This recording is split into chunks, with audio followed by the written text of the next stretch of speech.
ba-da-ba-do. Yeah, yeah, yeah. Yo. Let's go. I try to look at the world through the eyes of a child, but I haven't done that since I was a child. And I must have walked 1,000 miles as a child, learning how to make it on my own. Long road, living life like a big freestyle. I just go and I realize fame, it could happen. Money, it could happen. Love, it could happen. Quicker than you know. But then again, pain, it could happen. Hard times, it could happen. Trouble ain't nothing but the chance to let you grow. Whoa, whoa. Man, these people trying to stop me never rest, forcing me to swim upstream, but I'm not impressed. Cause that's what I do best. That's what I do best. That's what I do best. And I got the whole world thinking it can't be done, so I beat my chest. Cause that's what I do best. That's what I do best. That's what I do best. I ain't never scared, I'm forever ready. So come and get me while I beat my chest. Cause that's what I do best.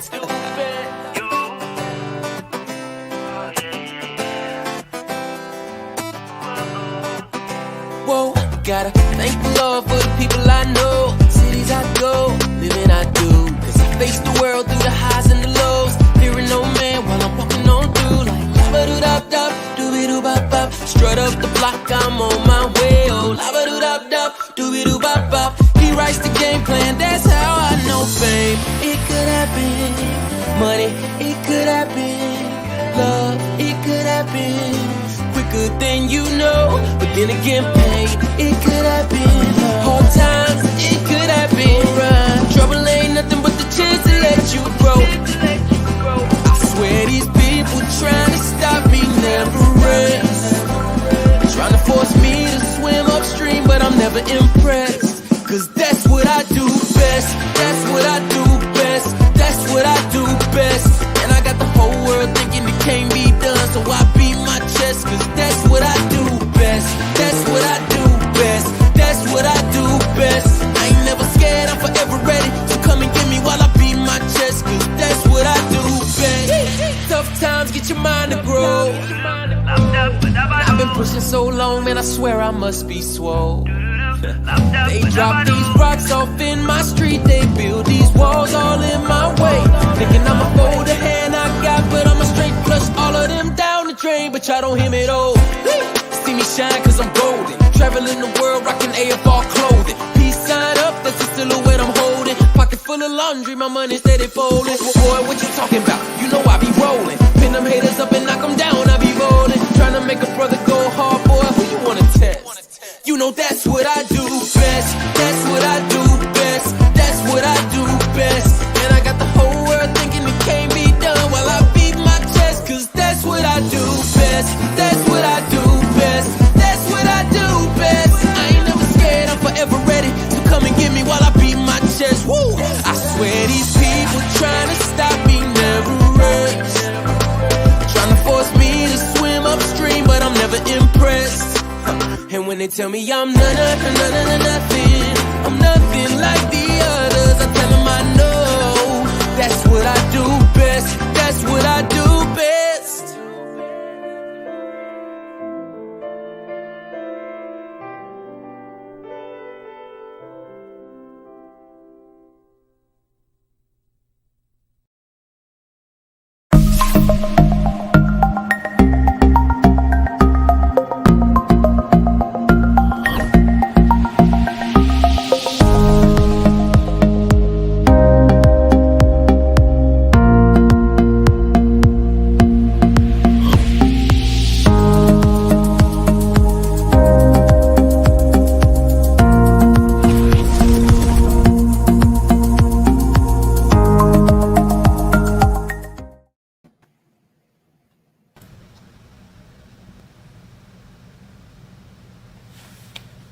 Hello. Hello. Good evening, guys.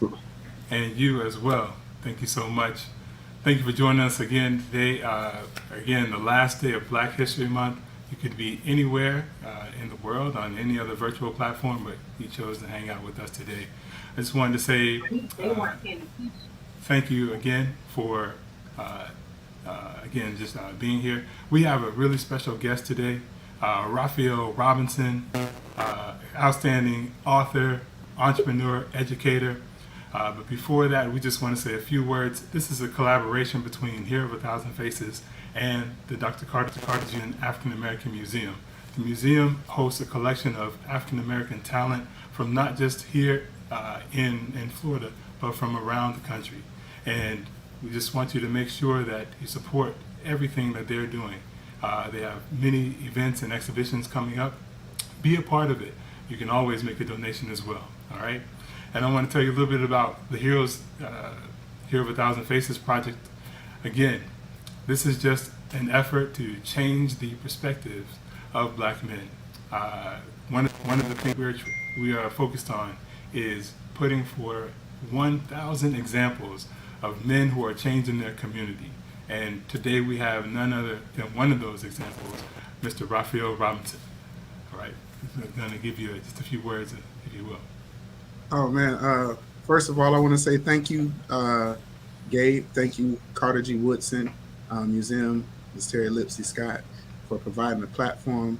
Thank you to the Thousand Heroes Project and Lightning Studios for even taking the time to highlight a story. This is something I didn't see coming. But what I will say is, in this ever-changing complex world that we live in, our youth need right now to be prepared to be able to solve real world problems, because the problems are going to come, and what we found is that a child's zip code, no matter where they live, it should not determine their access to literacy and STEM education.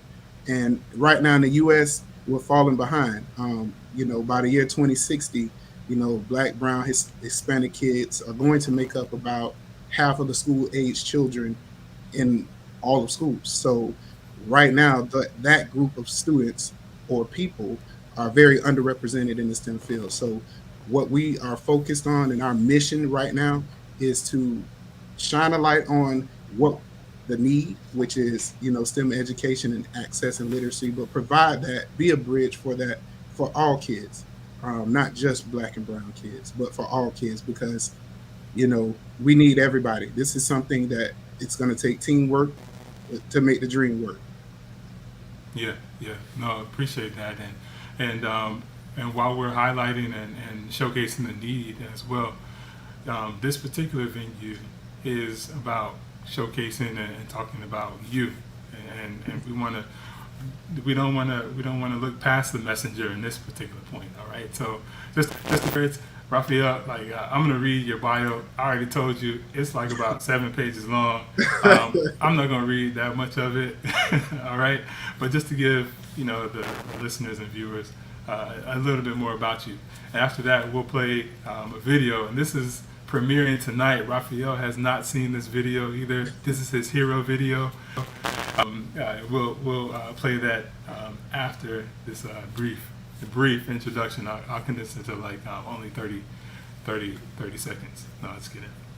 Rafael is an award-winning educator, author, nonprofit founder, National Science Teacher Association presenter, community leader, and entrepreneur.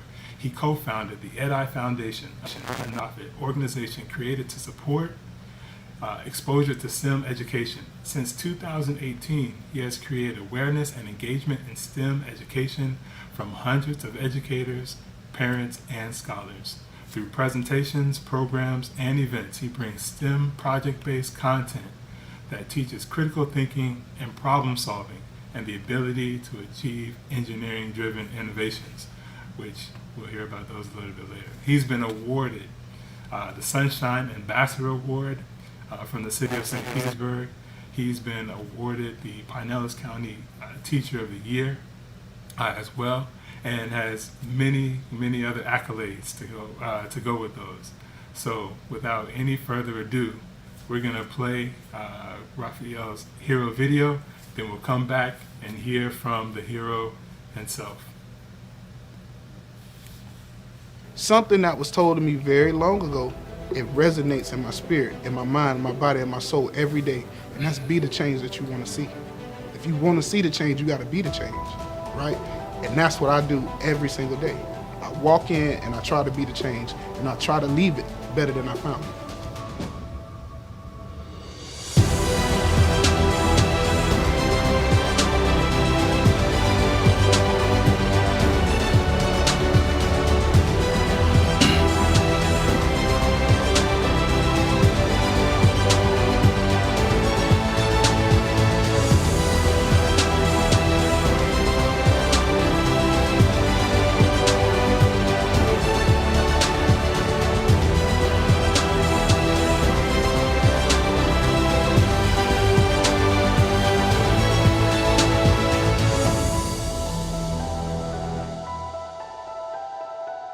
My name is Rafael Robinson.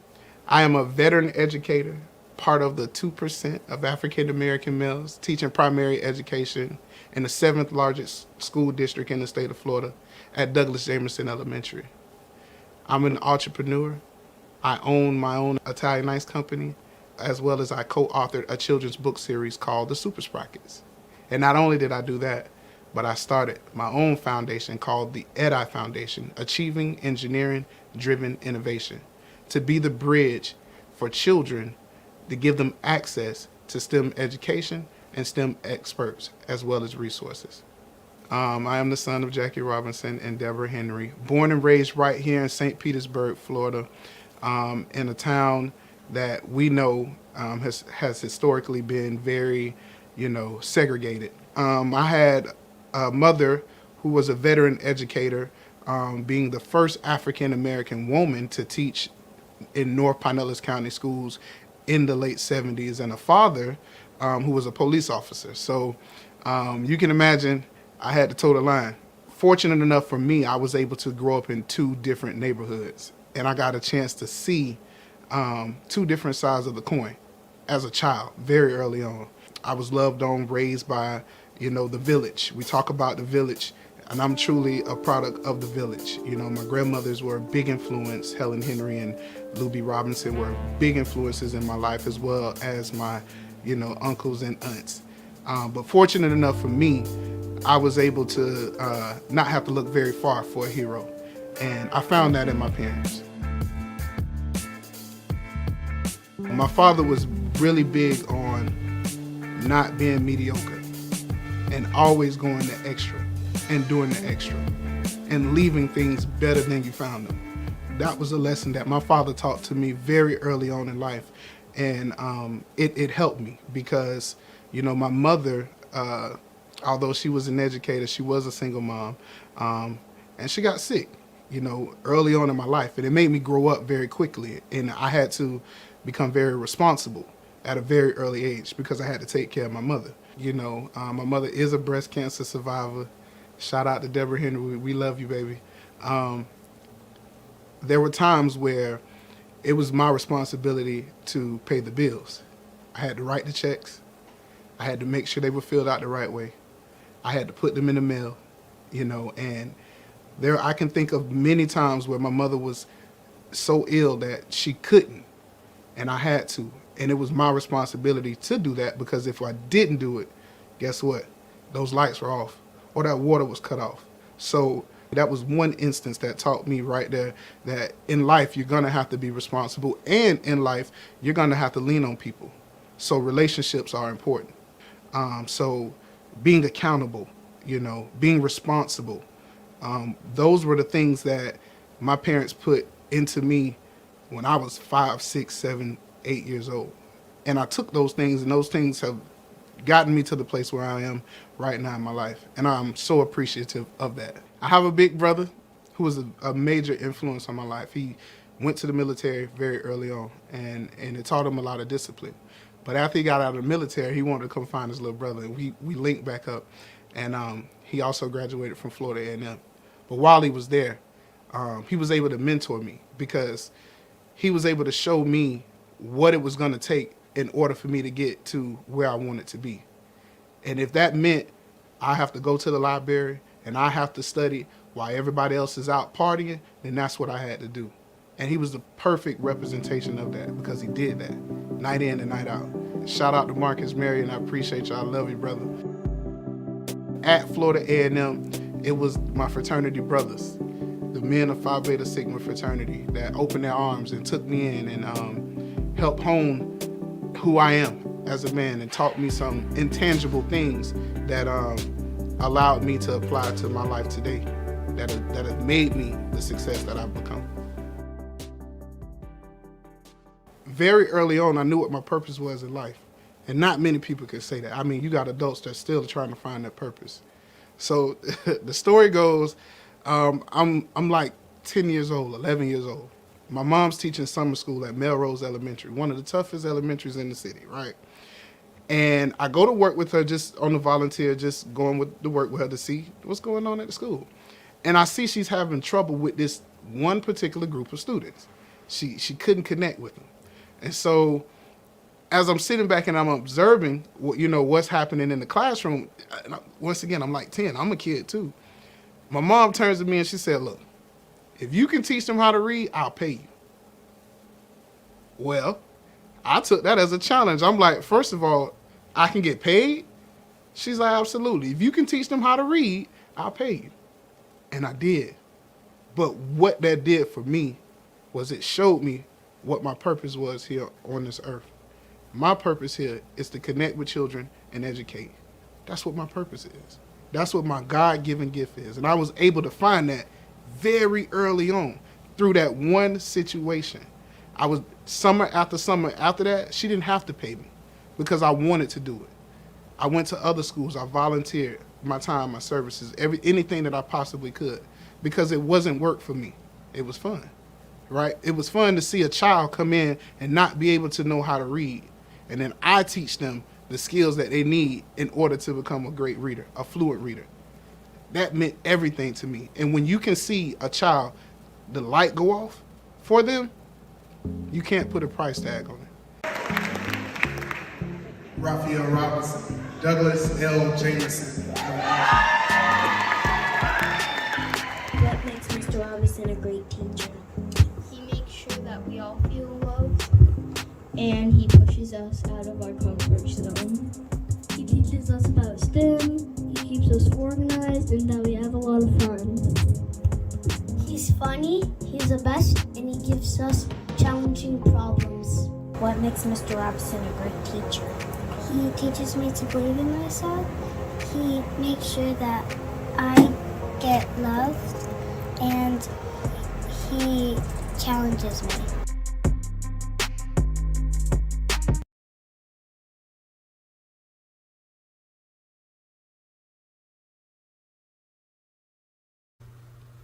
I'll say this. We just wanted to pause real quick, just to, because we're about halfway through, but just to kind of, get kind of your sentiments and hear, like, I will give you a minute, man.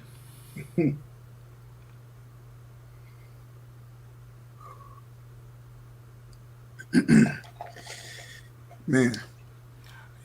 I think just that first part of the video, was really kind of like your background and your family, right? And I know I have a unique advantage that I get a chance to listen to, the interview more than a couple times through, and I know that family is really important to you. Can you just one of your family members that didn't exactly hurt when you were talking about it, didn't make this portion of the video, was your grandma. I think it was Ms. Louie Robinson. Mm-hmm. Absolutely.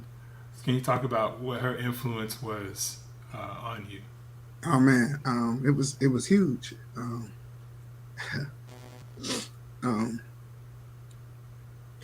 My grandmother, she moved from North Florida. She did not really have a formal education, but what she had was she had a work ethic and a tenacity like none other.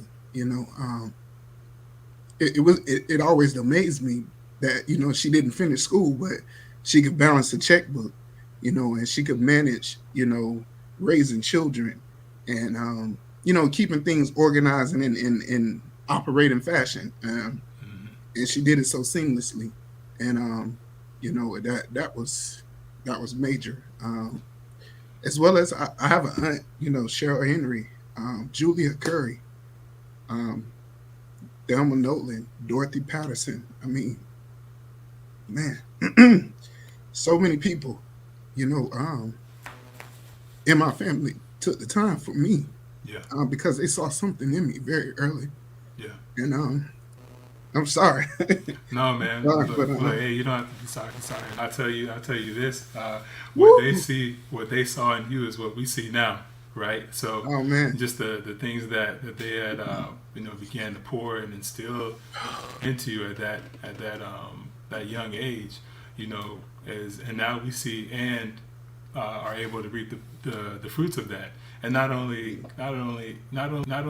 for your family, right? It's for everybody who you've touched, yeah, along the way, man. All those grades and grades and grades and grades of students as well, right? yeah, yeah. And That's what we do it for. We do it because we have to be the change that we want to mhm, see, and our kids are dependent on us to be the representation that they need.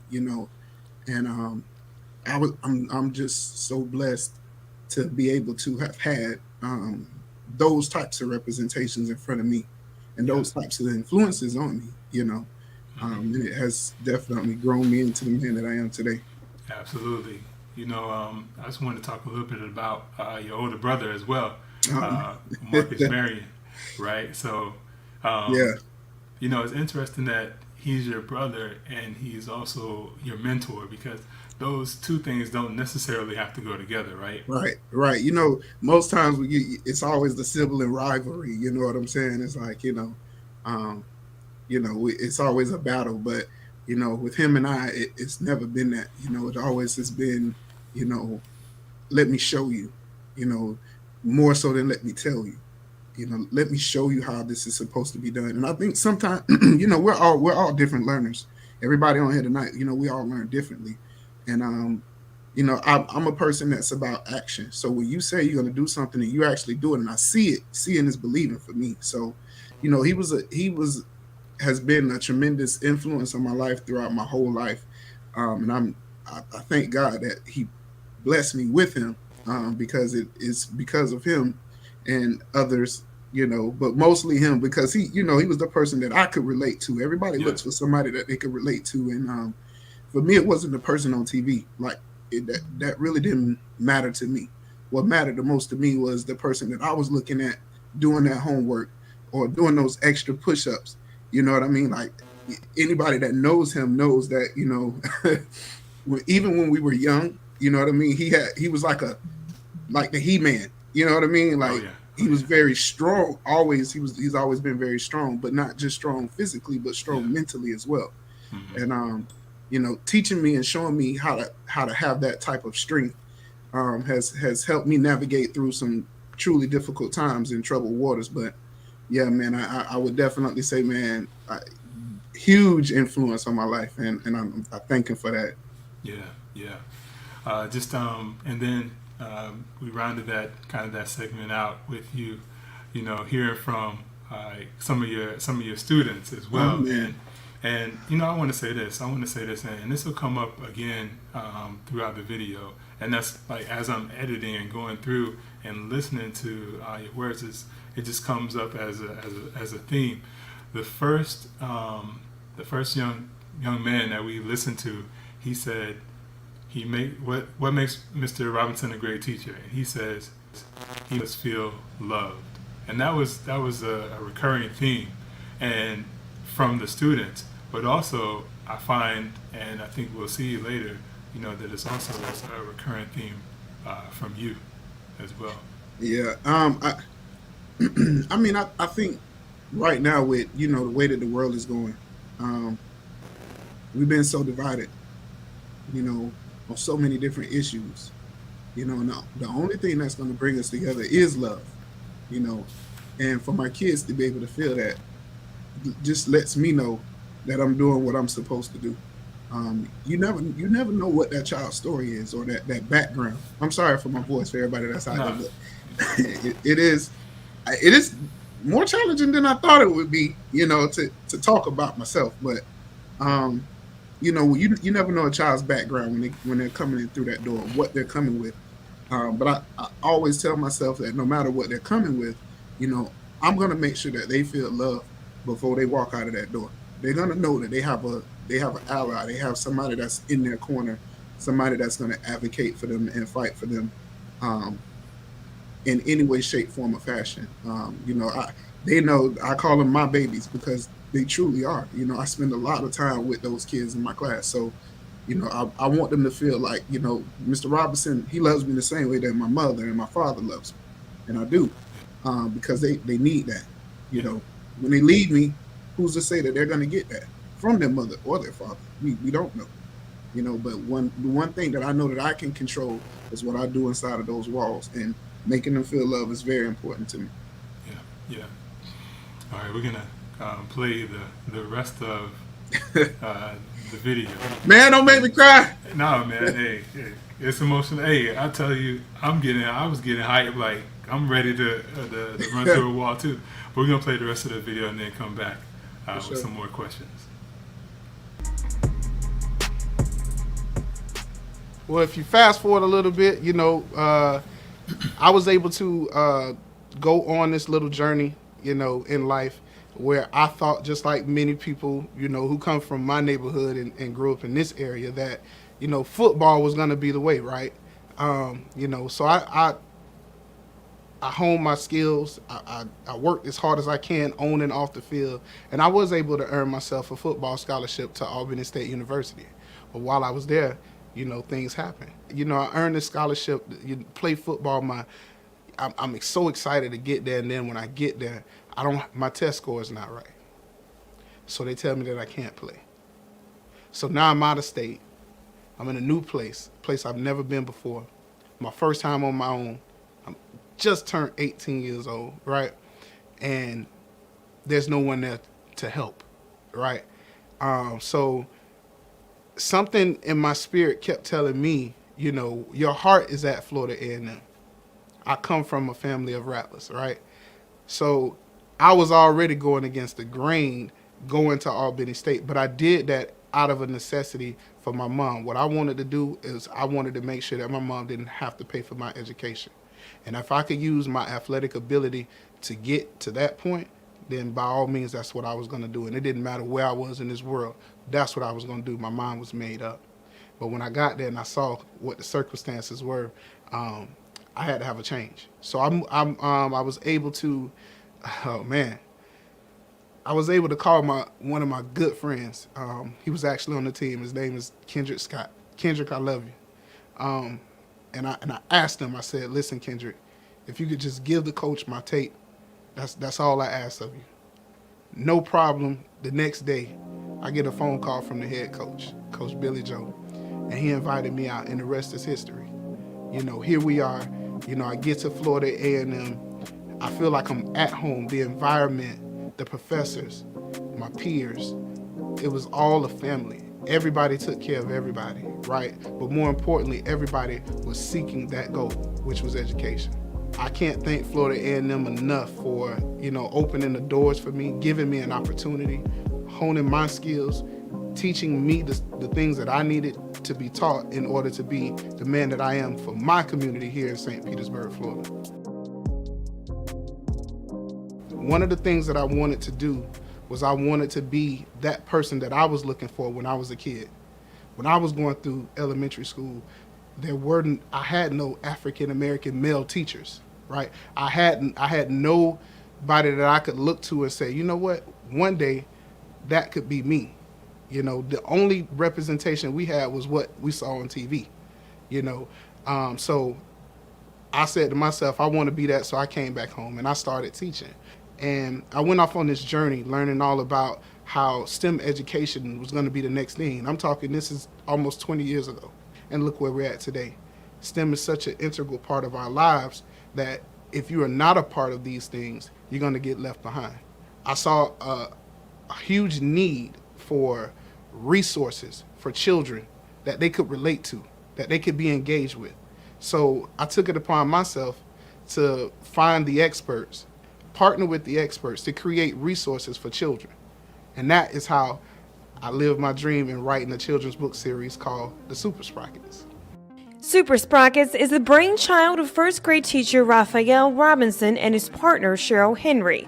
Rafael said he thought of creating the characters when he couldn't find a book with engineering concepts his students could relate to. I couldn't really find a story that really taught them, about things like science, technology, engineering, and mathematics, problem solving, that they could use for the rest of their lives. And I'm thinking to myself, like, how is this possible? When we talk about, the wealth gap, and we talk about, the academic gap that we're having in education right now with our kids, it's all related to science, technology, engineering, and mathematics. And what we have to do is we have to give our kids access to the information, okay? What we do with the Super Sprockets is we build that bridge for them to have that access to that education, or to those experts, or to that information. Because we all know that information changes situations. And when we get the information that we need, if we apply it the right way, the sky's the limit to what we can do. These kids can do anything, but we as the village have to do our part. I'm part of that 2%. I'm part of the 2% of African American males teaching primary education, right? So not many of my friends chose to go this route. So I'm a little bit different. But something that was told to me very long ago, it resonates in my spirit, in my mind, my body, and my soul every day. And that's be the change that you want to see. If you want to see the change, you got to be the change, right? And that's what I do every single day. I walk in and I try to be the change, and I try to leave it better than I found it. Being in education for 20 years, the gap is getting bigger. It's not getting smaller. Like I said from the jump, my whole mission and my whole goal when I came back home was to be that change and to be that person that was missing. And, and I'm putting this challenge out there to all of the African American men that are out there. We want to see change, we got to get in these classrooms, right? Because we're the people that are in front of these children. We're the most impressionable person that these children will see for 12 years of their life. Take the time, go volunteer, be a part of an organization that will give back to our youth. They need it, they're begging for it, they're pleading for it, they're asking. When you have that conversation with them, man, it changes the world, it changes everything for them. Unfortunately, I will say this, there are a lot of people who you would think would be in your corner, right? And there are a lot of people who you would think have your best interest at heart, but they don't. But, as an adolescent, you don't really know. You can't really make that inference and figure that part out. You go by what you're told, right? And a lot of people cast their fears on you because they couldn't do it. They don't believe that it can be done. Nobody thought that Rafael Robinson would write a children's book series about STEM. A lot of people said that I couldn't do it. How you gonna ever do that, Rafael? You don't have enough money. You didn't go through some big publisher. No, you know what I did? I started another business. And I took that business and I let that business fund my dream. And my dream has impacted the world. So here we are today, not letting people cast their fears on me, not letting people stop me from what I would, what I wanted to do. It has gotten me to the place of success. So I would go back to high school and say, Rafael, follow your heart. I would say, don't let what people are telling you. Listen to what not the naysayers are saying, not what people are saying you can't do. Listen to what they're telling you you can do, and do it. And do it. Nothing can stop you. Nothing.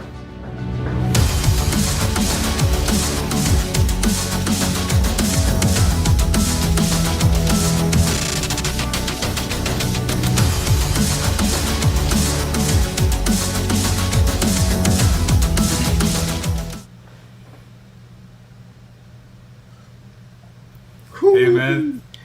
There it is, man. There it is. Oh, man. Wow. Hey, Wow.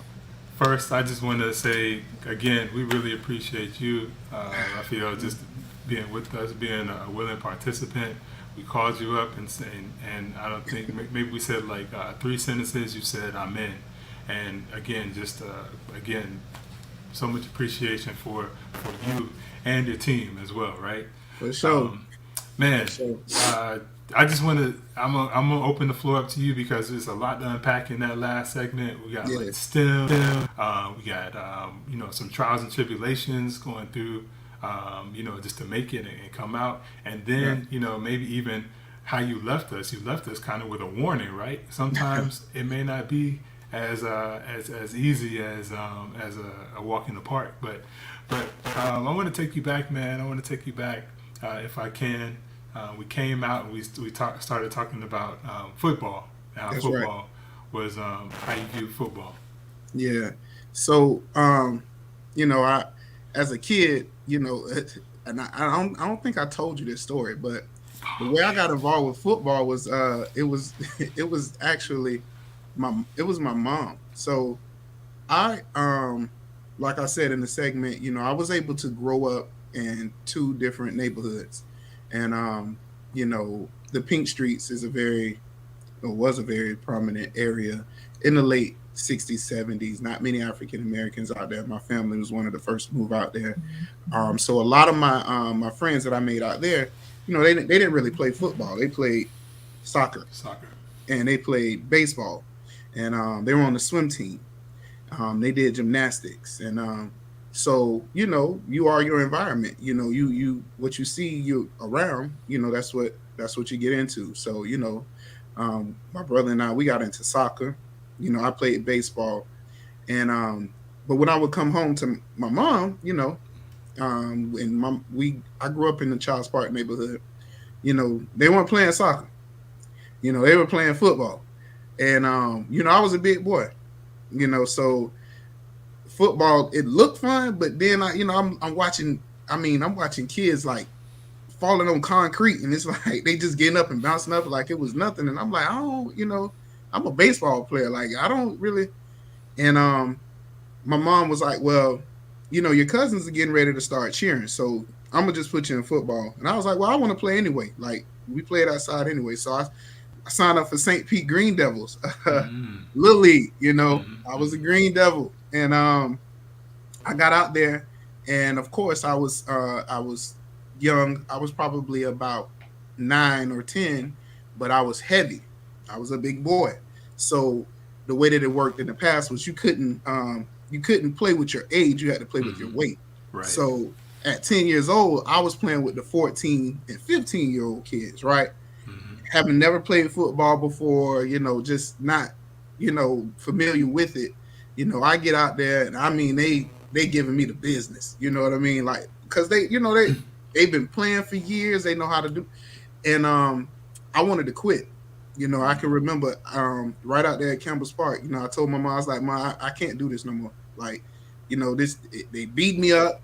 They laughing at me. They picking on me. Like, I'm the last one. Like, I don't want, let me just go play soccer. And here was that life lesson. She said, listen, Rafael, if you start something, you're going to finish. We don't quit. Henrys don't quit. Robinsons, they don't quit. And guess what? I scrounged up this $65 to get you registered. Oh, you gonna play. So, I stuck with it, and then I began to, get that passion for it.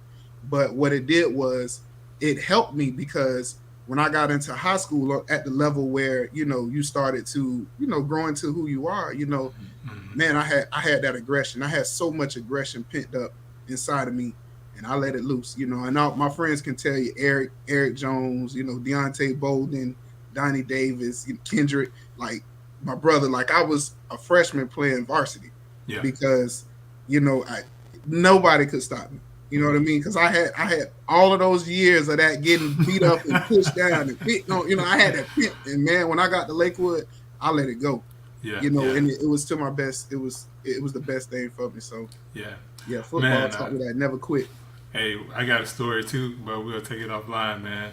I want to stay on this topic a little bit, man. But STEM, man, this is the platform that 20 years ago, before it's as prominent as it is, it didn't even have an acronym at that point. No. You know, it was just a whole bunch of subjects, right? It was just a theme, right? Yeah. Right. What's the relevance? Like, why is it so important?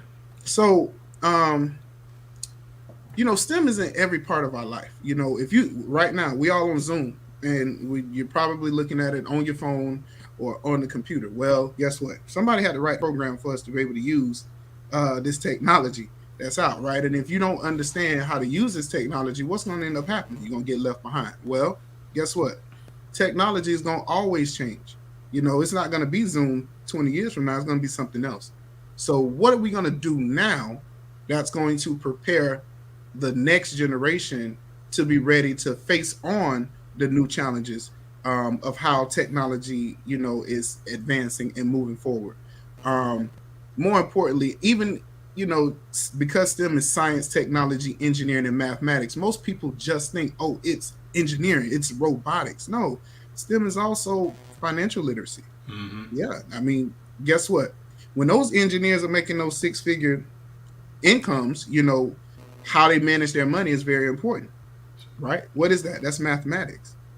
So you got to be able to tie that real world application into, what's actually happening, in the classroom, and making it relevant, I think, is one of the biggest hurdles that we have, because a lot of kids kind of shy away from STEM because they feel like it's too hard, or I don't know how to do it. But once they get that hands-on, minds-on learning and get into different types of projects, little do they know they're learning skills that they're going to use for the rest of their life, Gabe. I'm talking communication. If we can't communicate with each other, I don't care what job you're on, you're not going to be successful.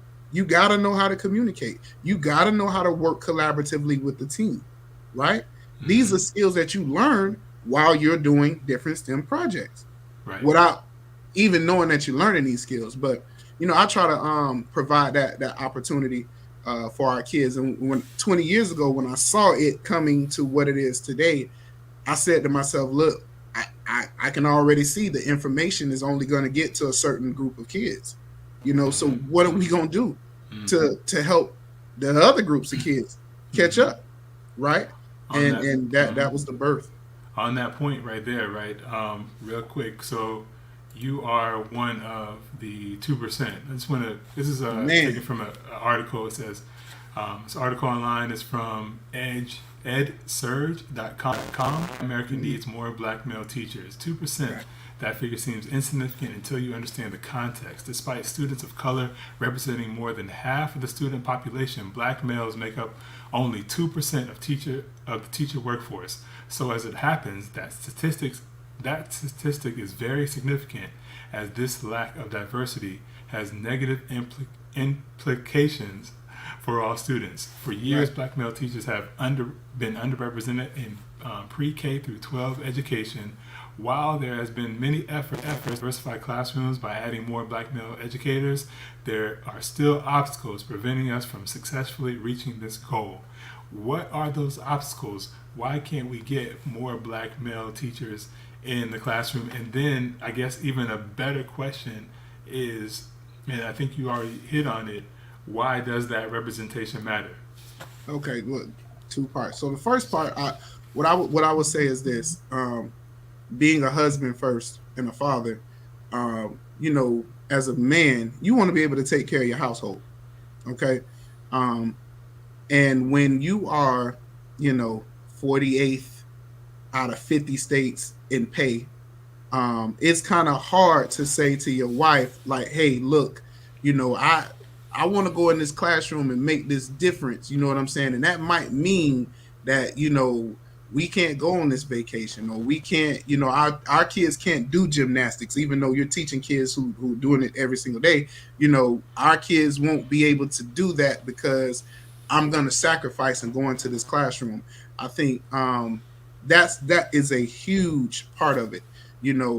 I feel like the impact that teachers have on children is tremendous, and they're underappreciated. And because they're underappreciated and it's looked at as like it's a babysitting job, I think that men, tend to shy away from it. And then at the same time, there are a lot of things that are attached to, going into a classroom and dealing with children, right? Um, you know, we see articles every single day, you know what I'm saying, about this particular substitute or this teacher did something wrong, and your reputation is everything, right?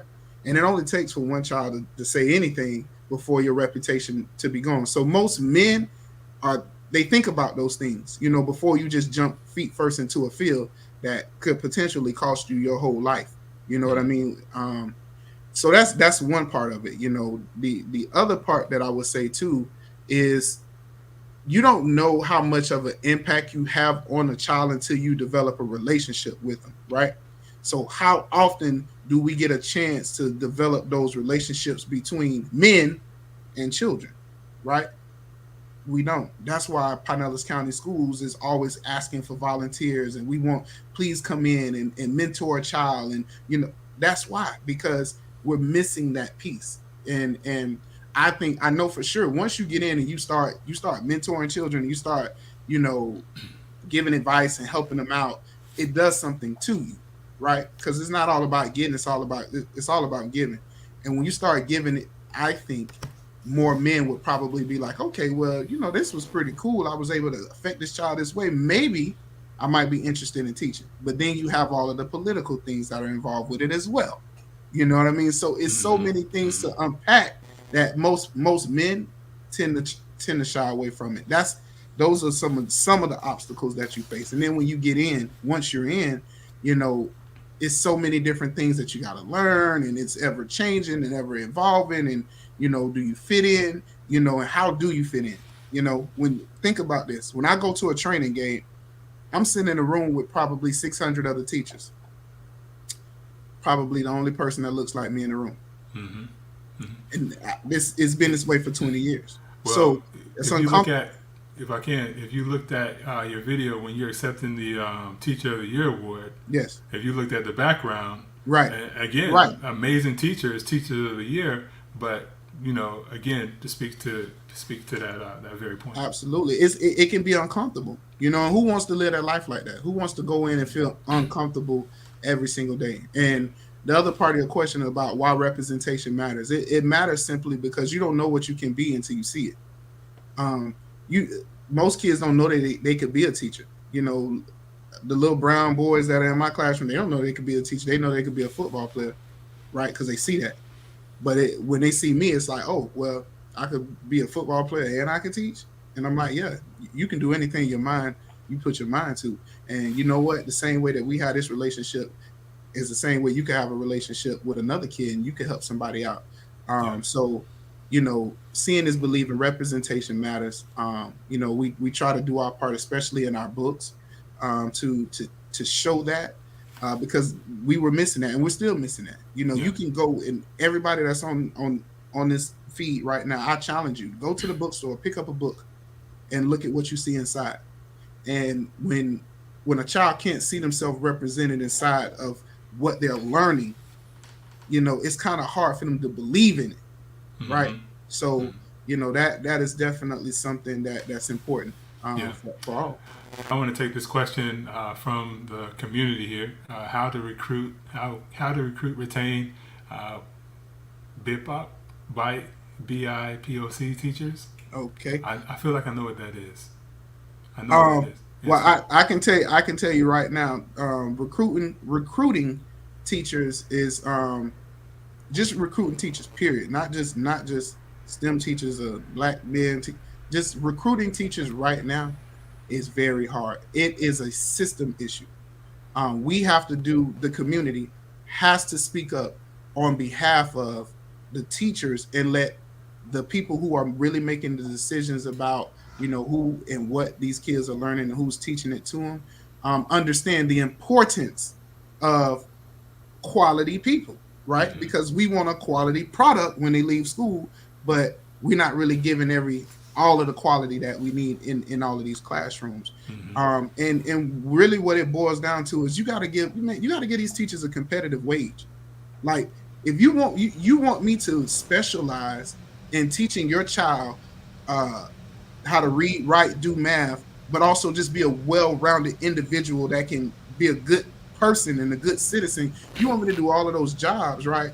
But then you don't want to pay me like that, And I think the pay is not the only thing, but it's a really big thing, because the job never stops. Anybody that knows the teacher knows the job doesn't stop when you leave the classroom. Right. And to that point, again, you make a point in our interview that didn't exactly make it to this cut, just because in the issue, the time is an issue about how many people at the PTA meeting versus sitting in the bleachers, at the Little League. Absolutely. Little League practice, even Little League practice. It ain't even a game; it's just a practice. Right. It's about. I think it's about mindset. I think it's about people having the mindset of, education is important to me, and education is the thing that is going to be able to help my family continue to progress. That's what my grandmothers, my family, my aunts, uncles, that's what they taught me. It was about educate. You want to change your situation, you got to get the information, you got to apply it, but that's educate. That's being educated. So the mindset has to shift. It has to be a shift in the mindset. But as far as the teachers are concerned, you want to feel supported, right? Which a lot of teachers don't feel supported. And you want to be paid a competitive wage for the job that you're doing. If you're doing the job, like, pay me for doing the job that I'm doing. Exactly. If I'm this great teacher, well, treat me like that. Don't just tell me, Really quick, I know like our time is getting short. It seems like we just got on. Oh, man. And, but I want to know about what are you doing now? How can we support, Wonderful. you Super Sprockets? All right. So we're doing a couple of things. Right now, we're really focused on having the rest of the series come out. The best thing that you can do is get a copy of STEM Club Trouble. We want to sell through those copies for sure to get the message out. Our goal is one book per school, per library, and per home. So we one book, one school, one library, one home, just so people can be exposed to what's out there. We didn't go through the traditional route like you saw in the video. I didn't get some big publisher, some big name behind me to throw a lot of money at me to do it. Like I was able to partner with Cheryl Henry. She's the engineer. I'm the teacher. We have worked extra hours, overtime, started businesses to get the resources to be able to create the Super Sprocket STEM Club and the rest of the series.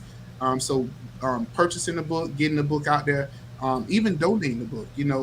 We have this thing called Sponsor 5, where you buy 5 books and you send them to the 5 schools that you want to send them to throughout the whole country. That's something that you could do. The other thing is, like you saw in the video, we started the EDI Foundation. There we go. The EDI Foundation, Achieving Engineering-Driven Innovation, where once a month right now we're meeting at Child Spark Rec Center. And we're having STEM Saturday through a collaboration with our Team Elevate.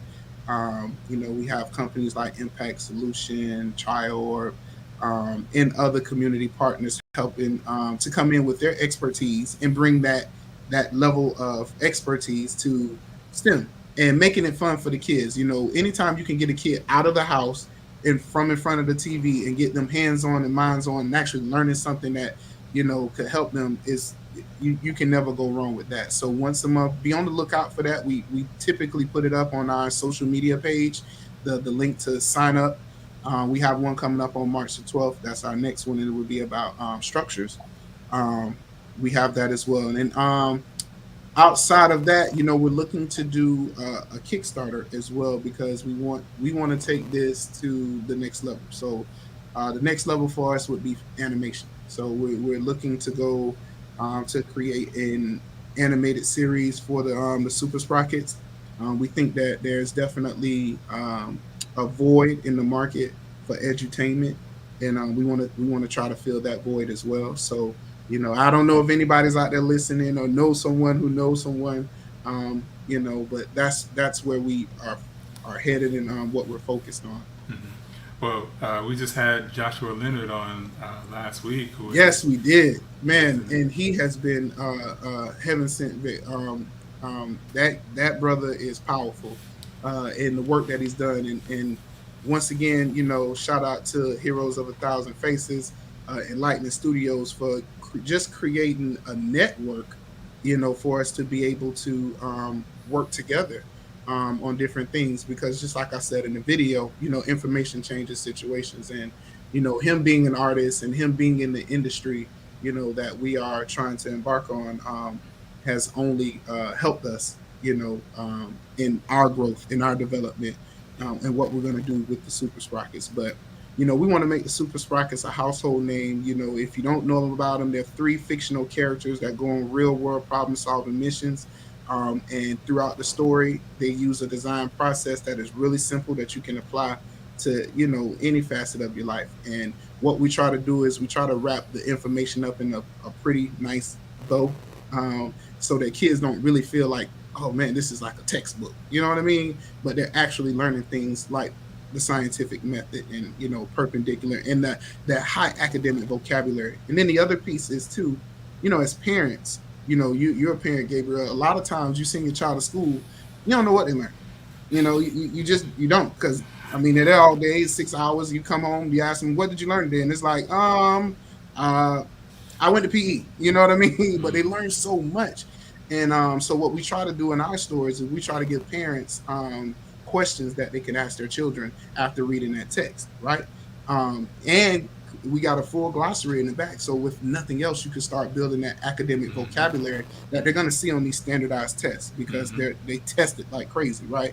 Yeah. And a lot of our kids fail just because they don't know the vocabulary, the academic vocabulary. They might even know the answer to the question, but it's the way that the question was asked that they didn't quite understand. So we try to provide that, me being in the classroom and being able to see that firsthand is definitely a level up for us as compared to what's out there. Yeah, I would challenge everybody, take a look at what we have, man. I2E LLC. Check us out on social media and the EDI Foundation. Yes, sir. Sure. Hey, I know we're about to bring this to a close, but again, I just want to say to you personally, Rafael, thank you so much for making this connection with us. It was because of your connection to St. Pete and the Dr. Carter G. Woodson African American Museum that we connected and are able to present this venue here. So again, appreciate you for that connection. And I think that just speaks to like the larger point that there are so many connections out there. We just have to make them, right? And then be able to move forward in that venue. If you're interested, we're going to actually put the link to this video, to your video and this one. We'll put the link out in the chat. Rafael's Hero video premieres at 8 o'clock on YouTube. And do us a favor. If you found that video impactful, send it to somebody who you think that they may need it. Right? Just send the video out. And, oh man. Let it go. Man. Rafael, any last words, man? I will say this it's not about me, it's about we. And I cannot go any further in this conversation without giving a huge shout out to my wife, my rib, Miss Amber Robinson. She has been everything that you could ask for in a wife. I am privileged to have her, and today is her birthday. And even on her birthday, what is she doing? Supporting her husband. So shout out to Amber Robinson for being there, for championing the mission and the cause and the sacrifices that we've been able to make. But I would challenge everybody that's on this feed today to just reach back. Go find a kid. We got them in our family. We all got nieces, nephews, sisters, brothers, and cousins. Talk to that child. Find out what that child wants to do, and be a bridge for them. Give them the information that they need in order to have them to be successful, and love on them because they need it right now. Love on them, and support education. Support those teachers in the classroom. Be a reinforcement for that. And yeah, man, let's let's be the village that we need to be for our kids, no matter where you at.